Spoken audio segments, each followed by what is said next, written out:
That time of the day again. Here we are at 4 o'clock. Welcome to the 4 to 5. Eric, Chad, and Lauren with you today. Lots to talk about. Lots to talk about, and thanks for joining us on News 2. We're also on Fire Stick, Roku, and the WFMY News 2 app. One of the big stories we're talking about, Eric, sounds like we're in for some rocky weather tomorrow. Yeah, this is more likely. There you go. Ooh. You see that sound? No one. Wow, look behind, look at this. Just popped up. That is a gloomy Friday. Nobody wants to hear that, but don't worry about the weekend because it looks like by the time we get to Saturday and Sunday, it's actually beautiful weather. We just have to deal with Friday afternoon and evening. And we were looking at some of the models. Let's talk about it because this could get a little bit rough as we head into your, well, let's say late afternoon, early evening, right? So thunderstorms are possible. Everybody always asks, especially when you're seeing warmer air, and we have, right, for a while, we've seen warmer weather, will there be a chance of a tornado? It is very, very slim. We're talking literally, if you want to talk statistics, it's a 2 to 5% chance of that. And it's the opposite. It's in the mountains more likely than here. So we'll explain that in a minute. But look across the region. Here's the setup. Low to mid 60s for just about everybody right now. So fairly comfortable as far as that is concerned. But tonight, the low 49. Rain starts to develop overnight. Look at the winds here. East 10 to 15, gusting to 25. Tomorrow, rain and windy, and the late day storms with that high of 65 degrees. Satellite and radar combination. I'm going to zoom out a little bit because we have some rain over the area now. It's light, but really it's the low pressure back out to the west that builds across the region and then brings that storm chance when that front moves by. And again, that's kind of a 4 p.m. to say 10 p.m. time period that we'll be watching. After that, it's smooth sailing as we head into the weekend. Here's the bottom line. So we drew this graphic. Look at the top, the severe risk. You see 5 different levels there, right? The green is a level 1. So that's roughly that 2% chance of a tornado developing with this. Again, it's really more scattered thunderstorms than anything else, but we have to tell you about that. And then the western Piedmont is in a level 2. The timing of this, 4 to 10, as we mentioned, really the concerns would be damaging winds, heavy rain. That's most of it, but an isolated and small chance that we could see a tornado. We're going to keep you posted on that. 7-day forecast after that. The weekend and into Monday is absolutely beautiful. Sunshine, low to mid 60s. Even next week, we're at 70 on Tuesday. A little rain possible Wednesday, Thursday, and we cool back to the 50s. Stay up to date on weather with the most accurate weather team in the Triad. Just download the WFMY News 2 app. It is free in the Apple Store and Google Play. New at 4, the founding owner of the Carolina Panthers has died. Jerry Richardson's family says he died last night at his home in Charlotte. He was 86 years old. He founded the franchise in 1993 and owned the team until 2017. Richardson was born in North Carolina, grew up in the Fayetteville area, and went to Wofford College in South Carolina. He stepped down in 2017 after several female Panthers employees accused him of sexual harassment as well as making racially insensitive remarks. He sold the franchise in 2018 to current owner David Tepper.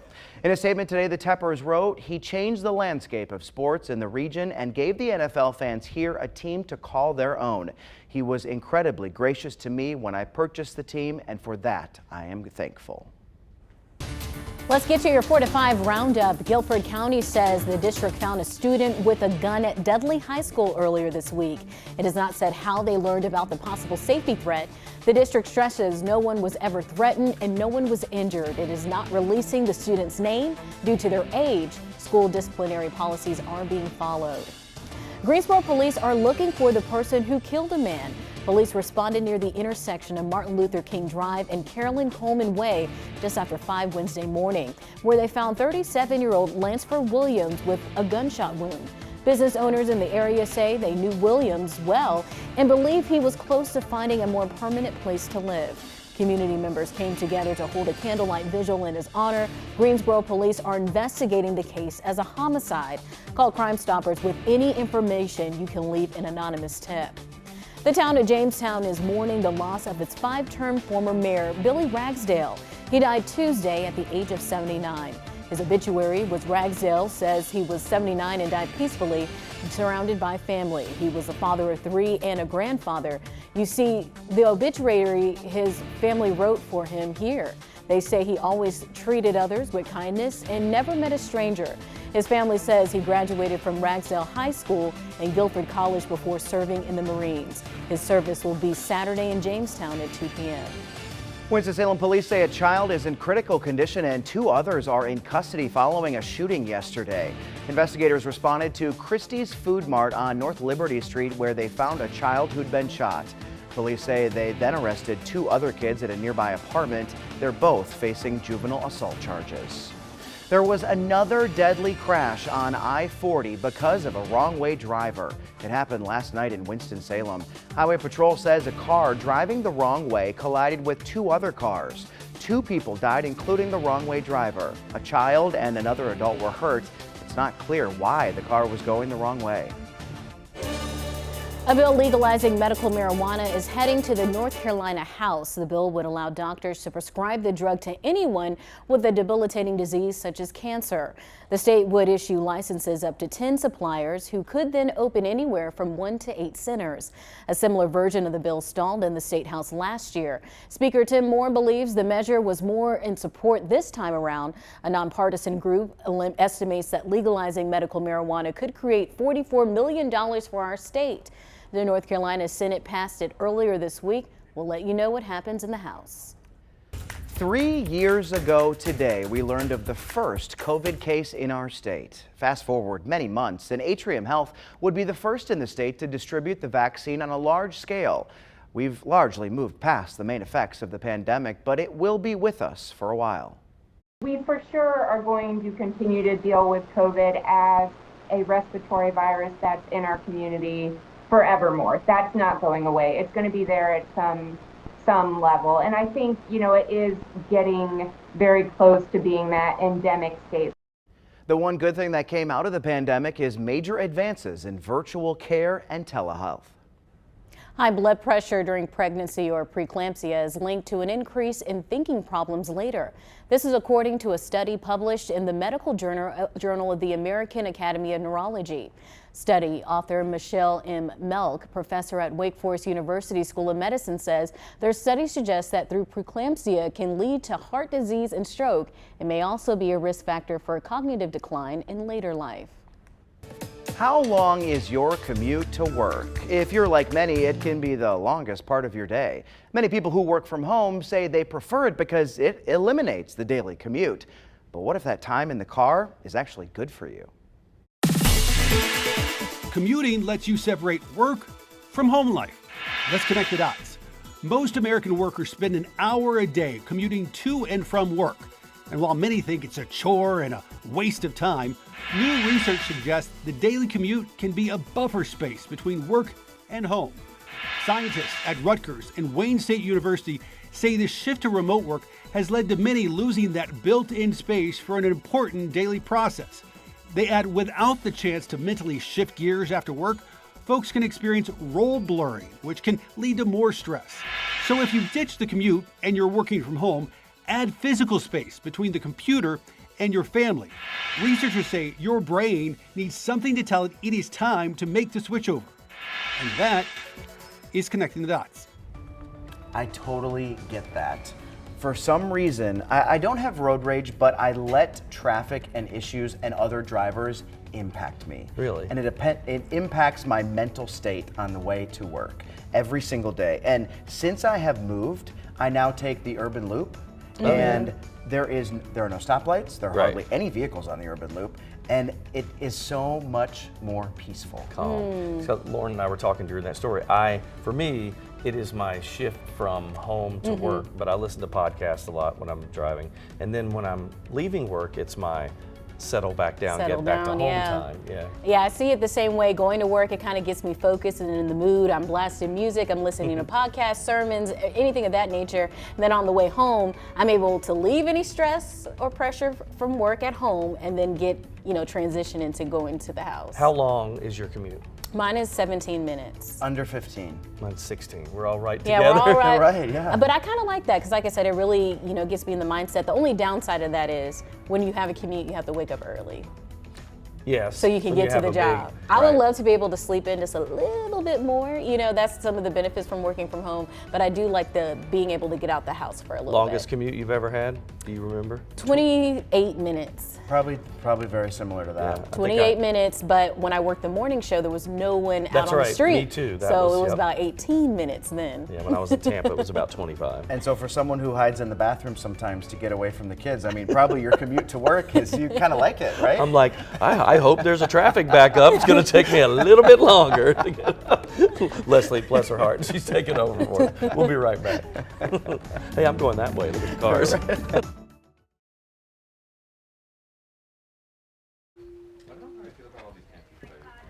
Hey, ice cold milk and an Oreo cookie, they forever go together like a classic combination.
Okay, so here we are. We're looking at this graphic on the other box here, right? And I'm gonna put up a word on the screen. I'm gonna say it as well. When I say it, most people, including all of you, will probably just go, ugh, inside. Are you ready? Yes. Here we go. The word is will, as in my last will and testament. yeah. You got that feeling, Yeah. right? Yeah. Why is that? Death. Yes, That's what it it's makes death, me think right. of, death. Mhm. Yeah. And Absolutely. maybe also the fact that I don't even know if I'd put anything in it. Well, I guess I own a house now, but before that, what would I even put in it? Okay. Well, you know, people don't really like to talk about wills, right? Because, you know, obviously, right? But I think that they would talk about them more if they knew what would happen to their families if they didn't have one. So 2 Wants to Know is separating some fact from fiction. All right, here we go.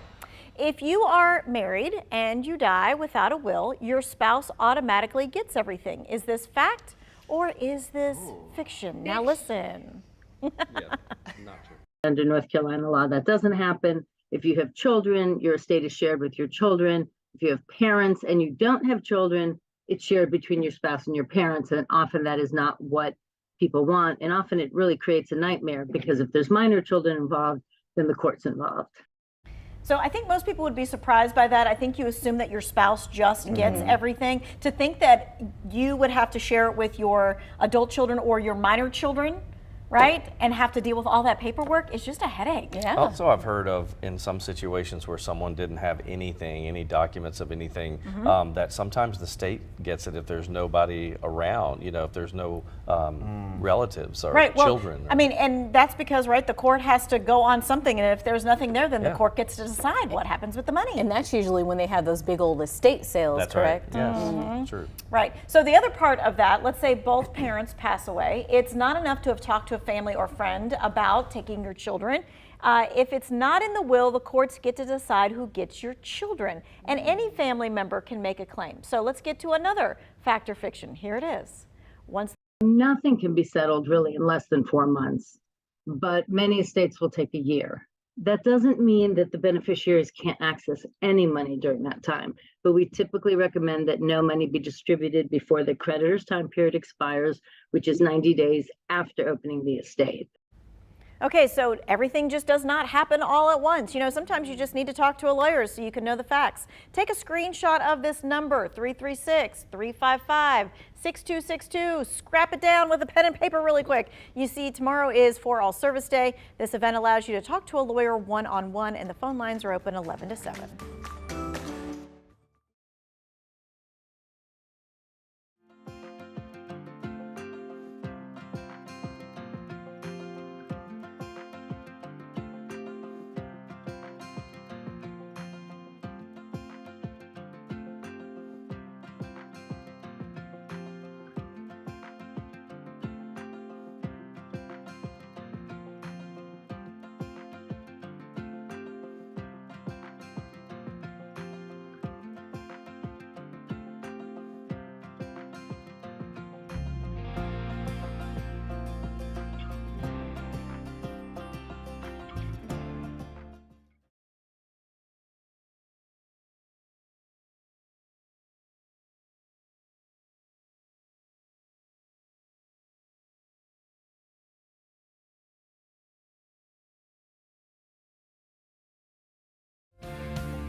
Well, we have lots to talk about in our forecast, don't we? Kind of unusual. We're getting almost an early taste of spring, but goodness knows our temperatures have made us feel that way over the last bit, that's for sure. This is for tomorrow, so not today or tonight. This really is a Friday afternoon and late afternoon, early evening situation, but the Storm Prediction Center did put us in a slight risk here. You can see with the green area right across the heart of the triad. That is a low risk for the possibility of a tornado to develop. It goes to a medium risk. Now keep in mind that is, if you look at the top, there's the color chart. It's a 2% chance of a tornado in the green area, 98% chance it won't happen, but a 5% for the mountain communities. And that is kind of the opposite, right, of what we normally see. But the center of low pressure is more back to the west, actually west of our state, as that moves through tomorrow. We will be watching that, obviously, as we look for this. Winds are going to pick up ahead of that front that will move through. The time period for this for us that we'll be watching is kind of 4 to 10 p.m. This is for Friday night. Winds could gust up to 30 or 40 miles per hour and fairly strong. And you look at the Futurecast radar and the shower. This is for us Friday morning, so we'll see some rain, but really the majority of this is later on in the day. Let's keep it going all the way. That's 1:30 in the afternoon. Temperatures still, you know, they look a little bit warm. Sometimes the models are disagreeing on that. We'll stick with mid-60s. But the majority of this rain starts to come in the late afternoon, early evening. And then after it moves by, it is an absolutely beautiful weekend. I want you to look at the 7-day. No arguments once we get through Friday. That's our time period of warning. And then after that, we'll stay in the low to mid 60s with sunshine. Saturday, Sunday, Monday, and even Tuesday, 70 degrees. Nice. Cools down though next week for Wednesday and Thursday with a 20 to 30% chance of a shower. Highs will be back in the 50s by then.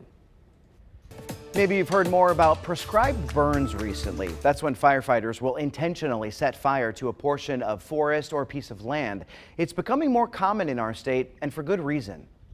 Controlled fires are really helping protect the environment. Let's connect the dots. Experts at NC State say crews are burning more acres of land in recent years. They're predicting wildfires will become more frequent and more intense in the coming decades.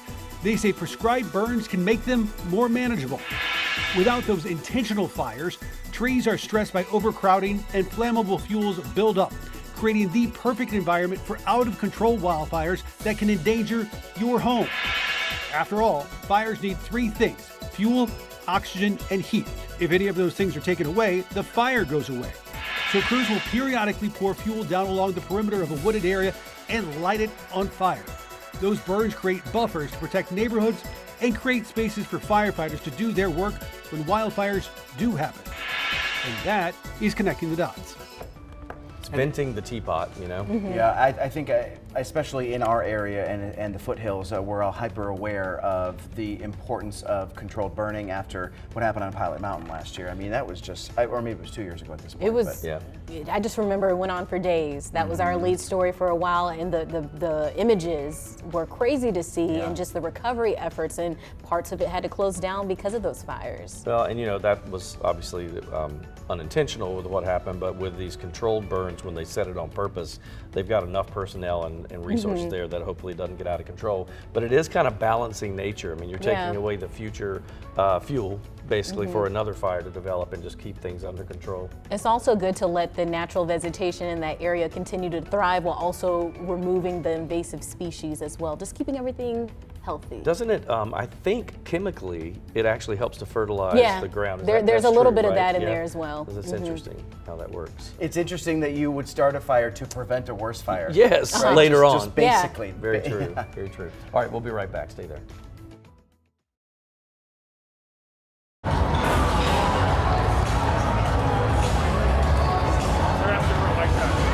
Mic check, Jalen, 1, 2, 3, 4, 5, 6. Can you hear me? 1, 2, 3. I can't hear you. I need y'all to be really loud because I can't hear you. Mic check, Jalen. I can hear you now. Yeah, that's way better.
All right, the ACC tournament, it is here in the Triad. Some of the games have already happened, but much more ahead, of course, over the next few days. Fans are getting all pumped up. They're super excited about this, and they should be. And our own Jalen Gilkey, he is out there at FanFest, where they are having a great time. Jalen, what's going on out there? Yeah, Eric, we're here at the Women's ACC Tournament, FanFest, and everywhere you look inside the special event center here at the Greensboro Coliseum, there is fun to be had coming up after the break. We'll let you hear from some of the people enjoying themselves and show you everything that is here to do. That's coming up.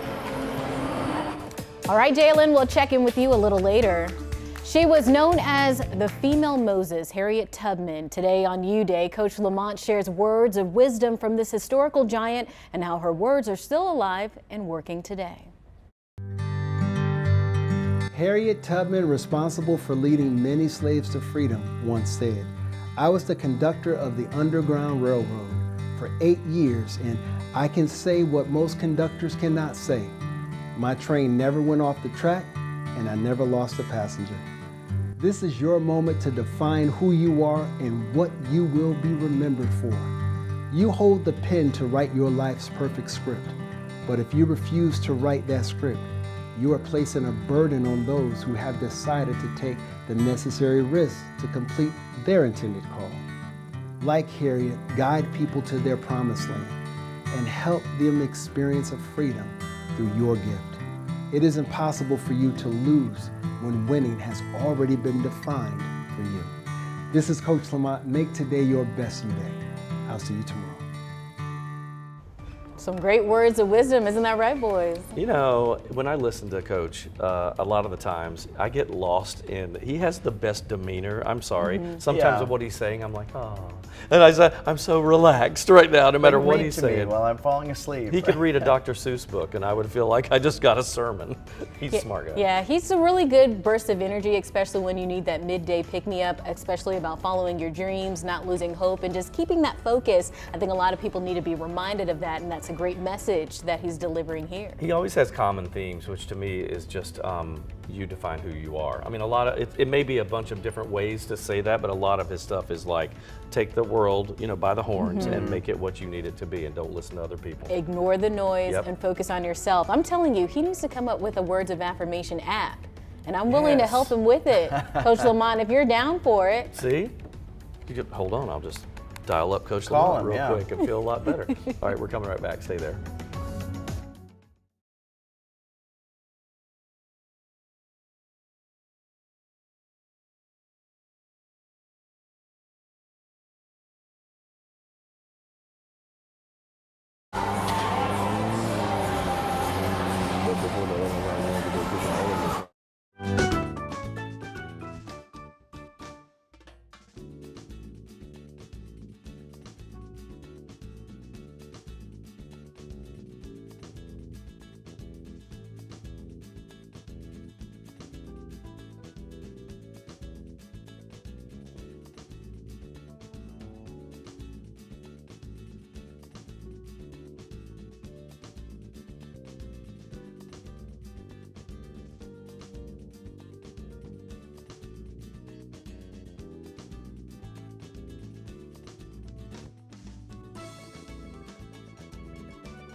Welcome back to your 4 to 5, everybody. Eric Chilton, Chad Silver, Lauren Coleman, all here and accounted for. The rain is on the way. Yes, it is. And maybe some more than just rain. Yeah, storms, and we have to talk about, it's unusual this time of the year, but we do have to talk about a very, very slight risk of maybe a tornado. We're not expecting that, but there is that possibility. Let's go ahead and get to that because temperatures are going to, they're not changing a great deal for us. Some of the models are shooting the temperatures up into the 70s tomorrow. Possibility, we're going to stick with mid-60s, but really the big story is not that. It's just that rain and storm activity that we expect. So storms, likely, but the tornado risk is low. But we still have to show this to you. That area, which is pretty much the entire triad, low risk. But when you get back to, say, parts of Yadkin County, Surrey County, Wilkes, Allegheny, Watauga, you start to get into that area. Also Davie County too. That's a medium risk, but even percentage-wise, when it comes to tornadoes, that's still only a 5% chance. That's a little bit opposite of what we normally see. Usually the bigger risk is further east, but that low is a good distance from us back to the west. So we'll see. The timing of all this is what you need to know. Severe thunderstorms are possible from about 4 p.m. till 10 p.m. on Friday. The main risk with this are wind gusts. They could gust up to 30 or 40 miles per hour. Can't rule out that tornado chance, although it's very slim, but we need to get that in your head though. And then all of us will have those wind gusts even outside of the storm. So you may not see rain and lightning necessarily exactly where you are, but the chance of those heavy wind gusts still exists. Satellite and radar combination right now, we do see a little bit of rain, but much more ahead for us. Here's your 7-day forecast, and we go with that rain chance. It is a 70% for Friday. Weekend is beautiful, even into Monday, low to mid 60s and lots of sunshine. Little rain Tuesday, and we top out at 70. The women's ACC tournament is in full swing at the Greensboro Coliseum. It may be the second day of hoops, but it is the first day of Fan Fest. WFNY News 2's Jalen Gilkey joins us live. Jalen, you got the fun assignment today. Yeah, Lauren, I'm actually having a blast out here at the Greensboro Coliseum Special Events Center for this year's ACC Women's Tournament at Fan Fest. And everywhere you look, there's something new and fun to do. We got knockout games being played. We got free throw competition. We got basketball skill competitions. We even got giant Jenga games being played in a 360 photo booth. And earlier this morning, it was absolutely pandemonium in here because before the 11 o'clock tip-off, there was kids from all across the triad. They were here enjoying all Fan Fest has to offer. I caught up with a local elementary school teacher who's ecstatic to have his students enjoying the festivities. So I've actually been coming to this since I was a younger kid, so got to experience it then. School has been tough for kids this year and a few past years, so like I said, it's for all ages, letting them come out and blow off some steam. We didn't get to take too many field trips last year. We've only been on one this year, so this experience for them, man, they'll never forget it. While teachers are here with their students creating lifelong memories, I caught up with one Rockingham County mother who is here doing that with her son and his friends. Fan Fest, for one, is a family thing, and it's very family oriented. But this year is the first time that we've experienced it. We've been to the games many, many times, but Fan Fest is a first for us today. Come out and enjoy. That's all. That's all I can tell you. Just enjoy it and be with your family. Second session here at Fan Fest is just getting cranked up. You got plenty of time to make it out. We'll be here until 6 p.m. But if you can't make it today, no worries. We'll be here all weekend. Back to you guys in the studio. All right, Jalen, bring me back a swag bag. The men's tournament will kick off here next week following the women's. Tickets are still available online for purchase. The Greensboro Coliseum is hosting the ACC Women's Tournament games 4 to 7 today. It's expected to cause some traffic out there. No surprise on I-40, I-85, 73, 29. How about all just the major roads in Greensboro, right? Expect that to be busy, and then that will continue for the next 2 weeks. Yes, it will. And it will arguably get increasingly bigger because when you get to that NCAA first and second round, that's huge. People love that. I want to go back to the Fan Fest. It's that fun. Looked like a lot of fun. As the video was playing, they had this activity here and this activity there. It's something for the whole family, for all ages. I mean, it's like a mini full court they usually have out there, so you can actually play basketball if you had a pickup game. Yeah. And then the mascots show up periodically too, and that's for women's and men. So all this week and next week it'll be the same thing. And it's free. Totally free. And I was, I saw a billboard the other day that had some like special for tickets, and I was like, that can't be real, because it flashed, and then but I looked it up, and apparently that you can get, for $22, you can get 2 tickets, 2 hot dogs, and 2 sodas to a women's game. That's a really That's a good great deal. deal. 2 tickets, 2 hot dogs, and 2 sodas. I mean, that's a steal. that's close to what you would pay for hot dogs and a soda. Not even a Yeah. ticket if you were going to some of the bigger games. Yeah, and then tonight at 6 o'clock, I think Carolina's playing Clemson, so that's going to be a big game at 6, so an hour and a half away. Yeah, let's support our ladies. Let's absolutely. do that. Get out there. You gotta Yeah, do it. get out there. You can stay with us through the tournament for all your game highlights and economic updates here on WFMY News 2.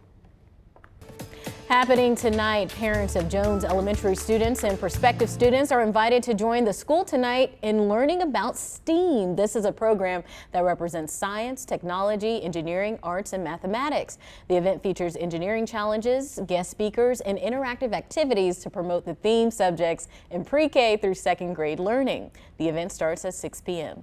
And don't be surprised if you hear your child talk about Read Across America Day. It happened in schools across the country today. The goal was to teach students about how people's stories have the power to change lives. And of course, our Read to Succeed program happened on the perfect day. We want to give a big shout out to the students and staff at Jones Elementary. Woohoo! Just check out the crowd at today's Read to Succeed event. We love the time we get to spend with Guilford County students, encouraging them to foster a love of reading. Be sure to watch the Good Morning Show at 6 a.m. tomorrow morning for a full recap of today's assembly. We can't wait to visit this next school. I'm going to be at the next school in 2 weeks, and that's at Allen Ray Elementary. That's going to be fun. You can't go into that like without any energy, can you? Oh no, it is a rock concert, It like is. you said, from start to finish. The energy is high. I mean, the last one I went to, we had 600 plus kids. That's wild. So you got to bring the energy. When you bring that microphone up and you just say, "Are you guys ready to have a good time?" It is deafening when they scream. They love it. It was like a Justin Bieber concert. That's back exactly in the early right. 2000s. I'm just so impressed with the students and how much they love to read. We were going in the audience asking them what their favorite books were. And not only did they tell us their favorite books, their favorite authors, and why reading is important. And they were so passionate about it. And it really just brought joy to my heart. My first one was a couple weeks ago, and I had such a blast. They such make a those good little time. signs. I love their little really? signs. We love Channel 2, Read to Succeed. It's just cute as it can be. Yeah, I gave about 50 hugs the last Oh, yeah, one they that I all went wanna to. hug you, Yeah, it was yes. like a little train of kids just be like, I want to give you a hug. I loved it. I've never done one of these before. You need to You just got to do go. it. You need to Yeah, just come one in time. early. Come with us. I'm sure the kids would love to see some Mr. Silver. I'll just put on a disguise so Yeah. I can just observe first. So used to we had what's Greensboro? Why is it Guilford, the grasshopper? Oh, yeah. Right? Oh, wow. He would show up and we would lose control. In fact, we got to the point where we had to bring him in toward the end because when we go, we have a special guest, and he walked out. They lost their minds. So much fun. Yeah. You should have brought the ACC mascot. Oh, my they gosh. would have loved We that. did that one year. Because yes. we do ask them about ACC mascots. Why is it important for them to learn how to read? And the answers were just great. I remember I told you last time a student said an ACC mascot needs to know how to read so they can read their contract so they can be a mascot for the school. I was like, I wish that we had Yes. contracts when I was the mascot. That'd have been nice.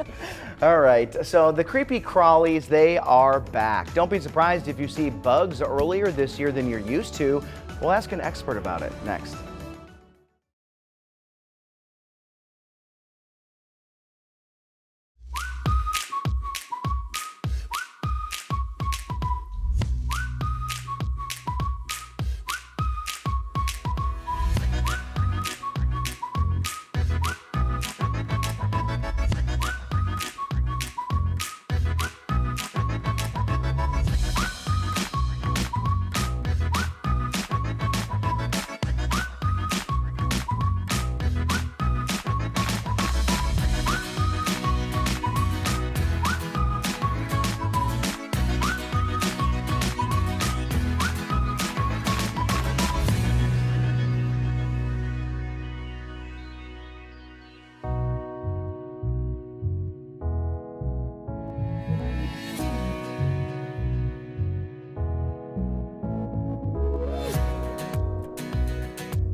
Many folks have been enjoying the warm temperatures we've experienced over the past couple of weeks, but a mild winter doesn't just mean shorter sleeves, it also means an early return of pests. Jordan Myers is the area district manager of McNeely Pest Control in Greensboro.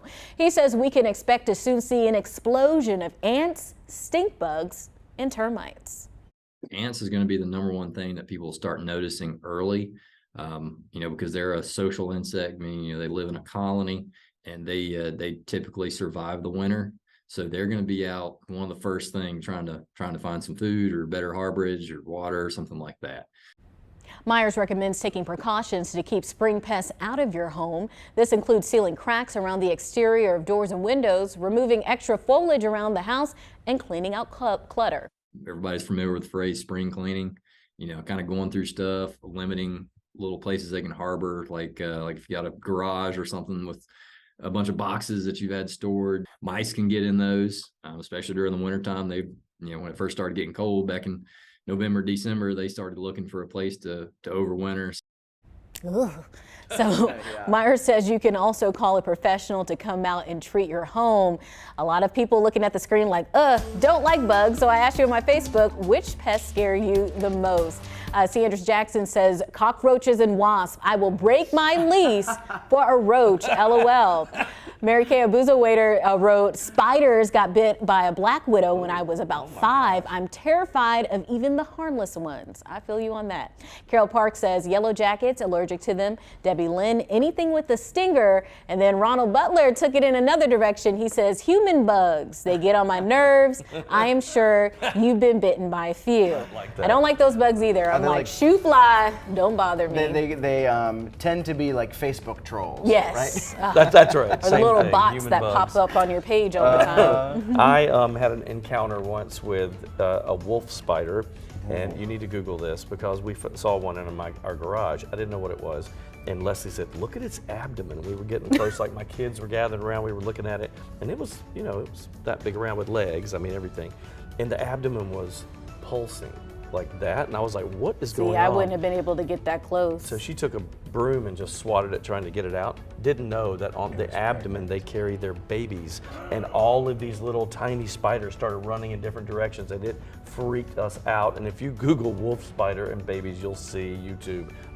We were freaked out by that. And it wasn't that big, but it was so disgusting. That would just terrify me because spiders is the number one that I don't like. When I was younger, a family friend of ours, he told me that there was a woman where a spider laid eggs in her skin. I've always heard that. I think that's like an old wives' tale. It is old wives' tale, but when I was younger, I did not know that. And he said it was really big and somebody popped it and the spiders were everywhere. So when I would go to sleep at night, I'm like making sure I'm in a cocoon so nothing touches me. But that scared me. But kids, that is not true. If anyone tells you, spiders cannot lay eggs under your skin. By the way, let me make sure I clarify. The wolf spider, they carry their babies on their back. They weren't in the spider. They were on the outside, but that's where they hang out. Is that supposed to make it better? No, but just kind of, I didn't want somebody to think we just like smished it. I thought you were going to say the bug jumped out at you when you got closer to it. I watched Arachnophobia when I was a kid, and still, if I'm in the shower and I feel like something that doesn't feel like water hit me, I assume that it's a spider coming out of the shower. Got to get off this topic. The worst thing is at night. I'm going to say this real quick. I wear glasses, right? And when I have them off at night and I see something on the ceiling, I'm like, is that a bug? And it's like the sprinkler. But it looks like a bug at night. We'll be back.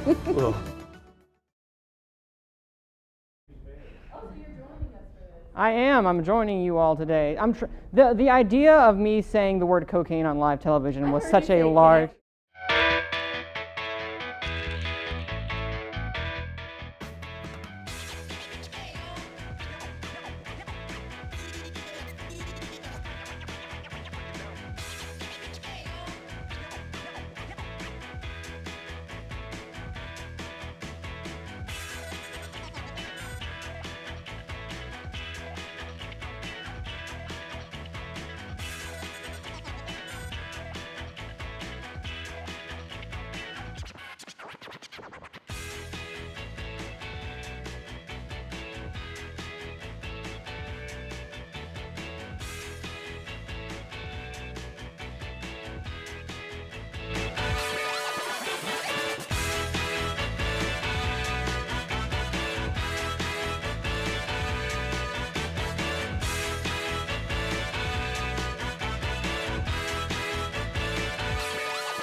You've likely heard about the new movie getting a lot of attention right now. It's called Cocaine Bear. Ooh, it's a thriller semi-based off a crazy true story involving a bear eating cocaine. WFLY News 2's Manning Franks checked it out.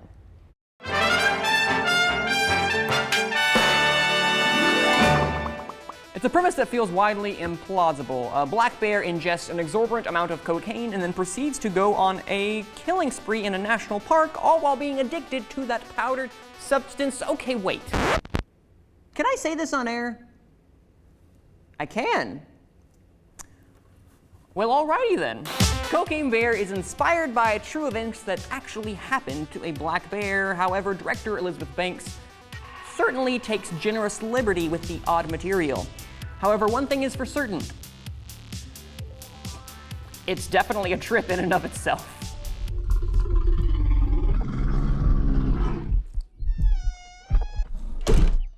Beth, we should go.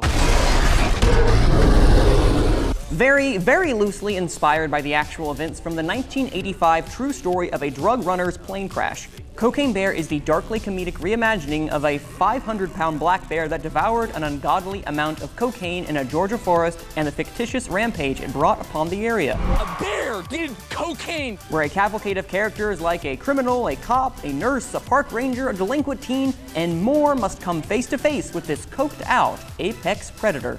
Cocaine Bear harkens back to the hokey, irreverent, and bombastic formula found in films like Snakes on a Plane, Con Air, and even Scream to a degree. Just imagine Halloween, but Michael Myers is doped up on cocaine, and everyone is cracking jokes, and nobody takes the film seriously. That is Cocaine Bear.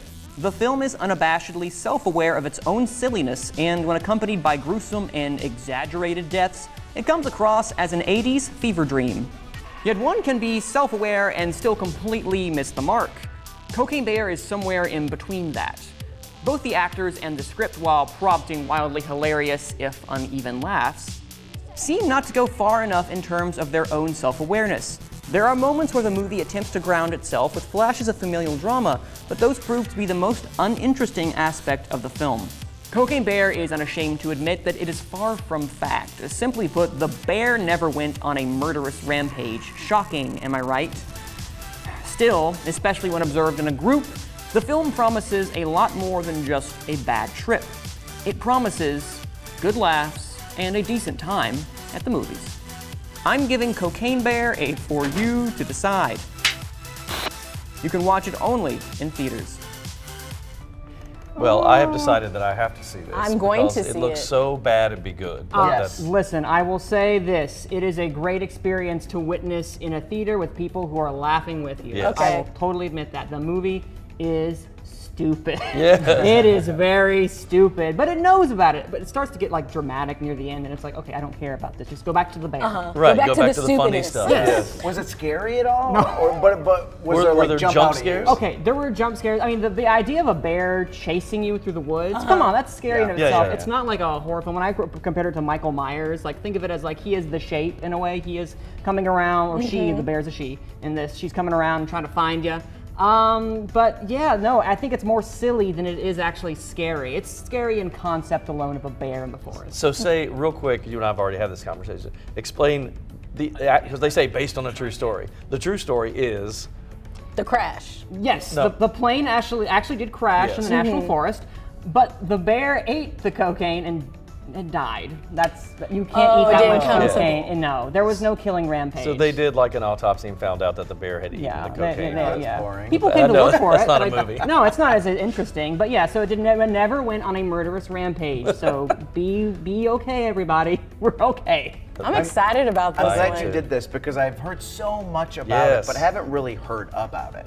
So funny. Now you have. Just a funny Thanks, title, Manny. too. You're All right, welcome. let's get to our forecast real quick because we have some things tomorrow that we must chat about, don't we? Yes. Temperatures pretty consistent. We're not worried about that. 60s all the way around today and tomorrow, really. But if you look at this is really what you need to take away from Friday. Severe thunderstorms are possible. The timing of this is late afternoon into the evening, so 4 to 10 p.m. The main main risk we think we'll see are damaging winds. The wind gust could go up to 40 miles per hour. I mean, that's a possibility. We cannot rule out a tornado. It is not expected, but we cannot rule that out. It's still a slight chance for the Triad, and actually a little bit greater chance in the mountain and foothills, which is opposite of what we usually see. But all of us will have those wind gusts of 30 to 40 miles per hour. And the key to this graphic, I think, is that can happen even outside of the storm area. You can get those wind gusts surrounding the storms and not even be having the thunderstorm per se right over you. So wind damage could be a thing. This is the type of situation where we say if you have like patio furniture or anything outside that could blow away, a good idea to take it in or get it anchored down in some fashion. We're looking at rain for us. We'll see light rain possible anytime into the night tonight. It just gets heavier tomorrow when the actual low pressure starts to move through. Here's what it looks like on our surface chart. The storms, of course, will ride along that cold front, and it'll be, again, this is at 6:50 p.m., but you get the idea. From 4 to 10 p.m., that's the risk zone, and then after that, it's a quick clear out. And to be honest, the weekend is our payoff for making it through Friday because it is absolutely beautiful. Sunshine, that's Saturday, Sunday, and Monday. Low to mid 60s all 3 days. Slight rain chance Tuesday, Wednesday, Thursday of next week, but temperatures are all over the place. 70 on Tuesday, by Wednesday 58, and a cooler 52 by Thursday of next week.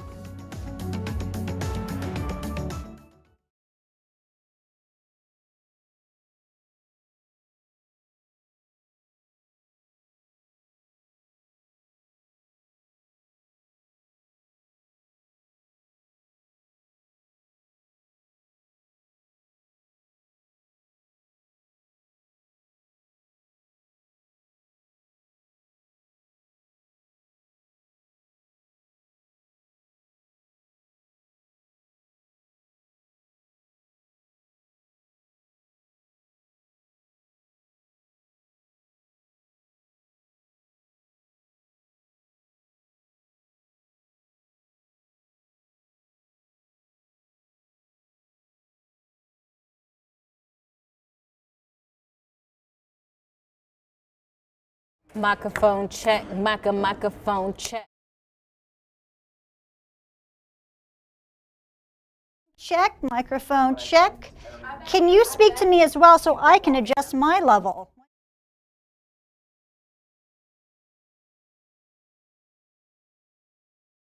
One, 2, 3, 3, 2, 1. 1, 2, 3, 3, 2, 1. Mic check, mic check, mic check. 1, 2. Milk and an Oreo cookie, they forever go together like a classic combination.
It has been a whirlwind few days. If you follow my News 2 account on Facebook, you saw that I moved into my new townhouse over the weekend. I slept there for the first time Saturday night. I honestly didn't know what to expect. It's the first time I've ever owned property. The permanency of it kind of made me nervous because most everything in my life has been temporary up until this point. I lease and rent a lot of things. Rarely have I purchased something, especially something with this grand of a price tag. By the time I woke up Sunday morning, the feeling was mostly rewarding. A feeling that I did something that took a lot of guts, a lot of money, and a lot of work to finalize. I'm not sure why I'm making such a big deal out of it. It's just a house.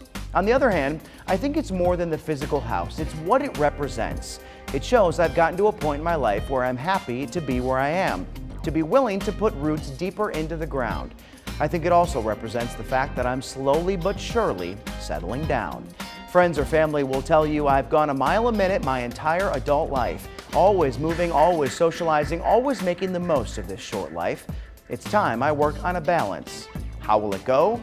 I'll keep you posted. That's just my 2 cents. And your 4 to 5. WFMY News 2 at 5 starts right now.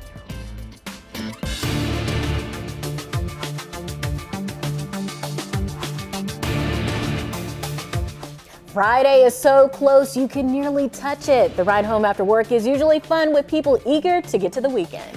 But the drive home tomorrow could be a wet one. Storms could hit the Triad and some could be strong or severe.